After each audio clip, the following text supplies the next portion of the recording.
शेतकऱ्यांचा मित्र म्हणून ओळखल्या जाणाऱ्या नागराजाची नागपंचमी मोजरी गावात पारंपरिक आणि भक्तिमय वातावरणात मोठ्या उत्साहात साजरी करण्यात आली। गावातील शंभूशेष महाराज मंडळाच्या वतीने दरवर्षीप्रमाणे यंदाही शंभूशेष महाराजांचे भक्त मोठ्या संख्येने एकत्र आले।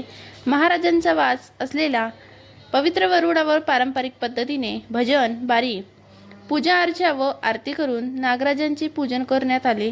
यावेळी भाविकांनी श्रद्धेने दर्शन घेतले। संपूर्ण परिसरात भक्तिमय वातावरण निर्माण झाले होते। नागपंचमीच्या दुसऱ्या दिवशी शंभूशेष महाराज मंडळाच्या वतीने मोठ्या प्रमाणात महाप्रसादाचे आयोजन करण्यात येत असते। या महाप्रसादाचा भाविक व ग्रामस्थांनी मोठ्या संख्येने लाभ घेतात।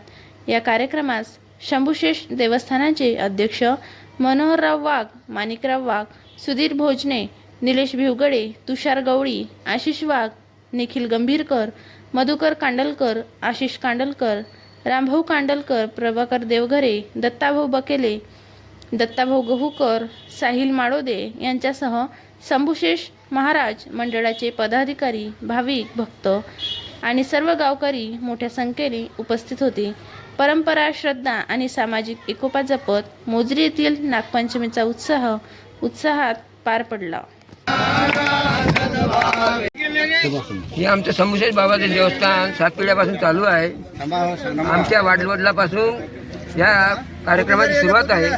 ती लोक गेली तरी आम्ही आज नवीन त्यांची परंपरा चालवत आहोत आणि बऱ्याचशा सर्व गावकऱ्यांचा आमच्याकडे सहकार आहे, सहमत आहे, सर्वांची मदत मिळते आणि दरवर्षाला चांगल्या तऱ्हेने आमचा कार्यक्रम होतो। उत्तरोत्तर आमच्या कार्यक्रमाची, आमच्या मंडळाची, देवस्थानची प्रगती आहे। अशीच प्रगती होत राहावी अशी आमची अपेक्षा आहे। बरेचसे भक्तगण या मंदिराला दर्शनाला येतात आणि त्यांना लाभसुद्धा होतो।